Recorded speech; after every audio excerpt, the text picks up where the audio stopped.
Alléluia. Gloire à Jésus. Peuple de Dieu, que Dieu vous bénisse. Toi qui m'écoutes en ce jour, reçois la grâce et la faveur de Dieu en abondance. Côte d'Ivoire, que Dieu te bénisse et que Dieu te révèle sa face. Serviteurs, servantes de Dieu qui m'écoutez en ce jour, que la grâce de l'Éternel repose sur vous en abondance. Nous sommes dans la joie ce matin. Toute la mission évangélique, signes et prodiges, et moi-même, tous les serviteurs de Dieu, nous sommes heureux de pouvoir nous adresser au peuple bien-aimé de Dieu, à nos frères, à nos sœurs. Ce matin, je voudrais juste partager avec toi le sujet de ma méditation de cette semaine. Nous sommes dans une saison particulière. Nous n'avons pas des cultes pleins ordinaires, mais chaque instant, chaque jour, chaque seconde, chaque moment pour nous est de pouvoir nous tenir dans l'intimité de notre Dieu. Celui-là qui nous a dit prier sans cesse. Alors, cette semaine, l'objet de ma méditation s'est porté sur un passage de la Bible que nous connaissons tous dans le livre de Luc. Luc 19, versets 28 à 38. Et je lis rapidement la parole de Dieu. Seigneur, bénis ta parole. Après avoir ainsi parlé, Jésus marcha devant la foule pour monter à Jérusalem. Lorsqu'il approcha de Bethphagée de Béthanie, vers la montagne appelée montagne des Oliviers, Jésus envoya 2 de ses disciples en disant « Allez au village qui est en face. Quand vous y serez entrés, vous trouverez un ânon attaché sur lequel aucun homme ne s'est jamais assis. Détachez-le et emmenez-le.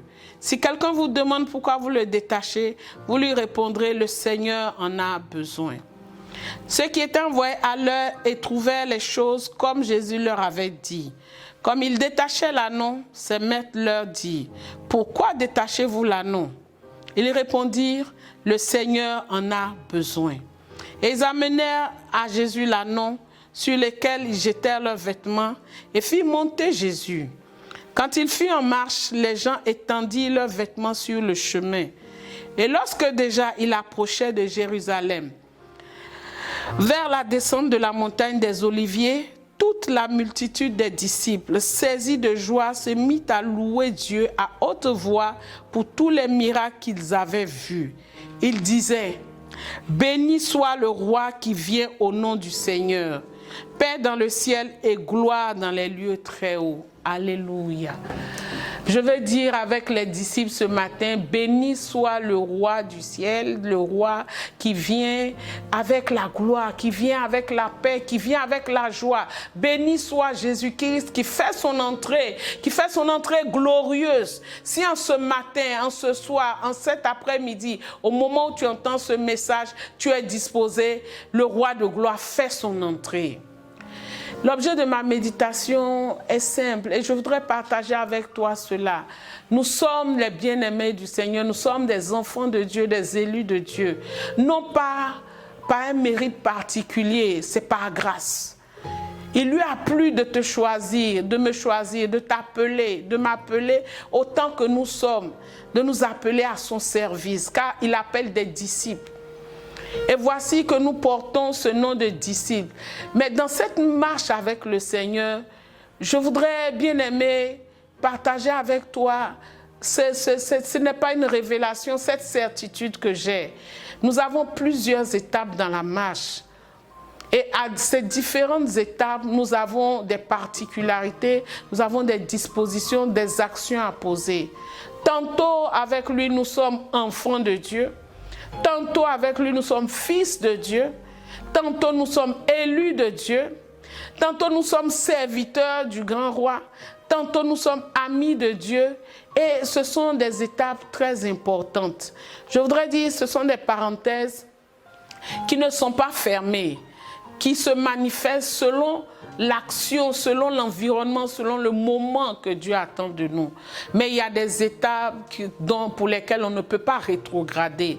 Et je vous souhaite à tous, dans le nom puissant de Jésus, que nous allions en augmentant de grade, en grandissant dans notre relation avec le Seigneur, avec Jésus-Christ. en grandissant dans notre intimité. Voici le Seigneur, l'Éternel Dieu Tout-Puissant, qui avait pour ami Abraham, a dit, Abraham, donne-moi Isaac. Isaac était un fils. Et on a dit quand on est fils, on n'est plus un enfant, on est responsable. On peut nous confier des choses. Le fils, c'est celui-là sur qui nos espérances reposent. Ce fils, on peut lui léguer des biens. On sait qu'il va gérer puisqu'il n'est plus un enfant. Et dans Genèse 22, nous voyons Abraham prend le fils. Et le fils suit le père. Un bon fils. Un fils comme nous devons être. À l'image d'Isaac, il suit le père. Mais le fils pose une question. Père, ouais, l'animal pour le sacrifice. Un fils, il peut poser des questions. Un fils doit poser des questions. Si tu es fils, pose des questions au Père. Tu auras des réponses.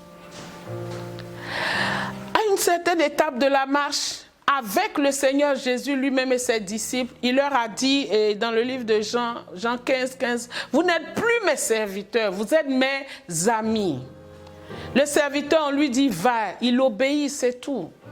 Et encore, il n'est pas obligé d'avoir une rétribution, c'est un serviteur, c'est une grâce.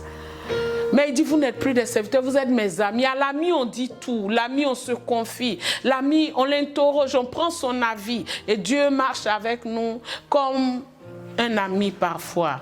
Mais nous allons dans ce passage que nous avons partagé. Voici que le Seigneur qui va faire son entrée triomphale, il dit à ses serviteurs, allez, détachez-moi l'ânon, apportez-moi l'ânon. C'est un ânon. On a envie de dire, ce n'est pas son ânon. Mais nous savons que toute la créature fait silence quand Dieu parle. Quand il ordonne, on ne peut que s'incliner. Et les serviteurs sont partis, ils ont trouvé les choses telles quelles. Et ils ont pris l'ânon, ils ont apporté l'ânon à Jésus. Et la Bible nous dit que Jésus, monté sur l'ânon, fit son entrée triomphale. Alléluia. Vous savez, une étape, on peut être fils, enfant, ami. Mais la période que nous vivons, cette période de coronavirus, cette période de grande confusion dans le monde, les nations très évoluées qu'on enviait n'ont pas la solution. Ils se confondent eux-mêmes.